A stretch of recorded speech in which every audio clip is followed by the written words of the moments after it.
সেই দিন সুভাষের হঠাৎ করে ইচ্ছা হলো মোমো পিৎজা খাবে, যেটা পিৎজা হাটের নতুন লঞ্চ হয়েছে। ডমিনোজে এখনও লঞ্চ হয়নি, নয়তো ডমিনোজেই যেতাম। তো যেমন কথা তেমন কাজ, আমিও বললাম পুকুকে নিয়ে চলে আসতে। তো আমরা লেক মলের পিৎজা হাটে চলে গিয়েছিলাম। ঠান্ডা ছিল বলে ওকে বাইকের মাঝখানে বসানো হয়েছিল। তো এরকম এসকেলেটারে করে যাচ্ছিলাম, ও তো খুবই মজা পেয়েছিল। তো লাস্টে ও একা একাই যাবে, আমাদের কারোর হাতও ধরবে না। পরপর দুদিন ধরে ঘুরলো, আগের দিন দাদা বৌদির সাথে গিয়েছিল আর তারপরের দিন আমাদের সাথে গিয়েছিল। তো তারপর আমরা পিৎজা হাটে চলে গিয়েছিলাম। ও একা একা বসবে, একা একা খাবে, সব একা একা করবে। বলো বলো।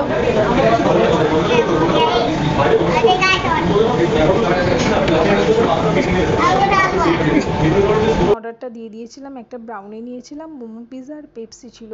সত্যি কথা বলতে মোমো পিৎজার কম্বিনেশনটা আমার এতটাই বাজে লেগেছে, আমার একদমই খেতে ভালো লাগেনি। তো খাওয়া দাওয়া করে তারপর বেরিয়ে পড়েছিলাম, আর ওর কাকা বলছে একবার হাম্পি দে, ও একবার হাম্পি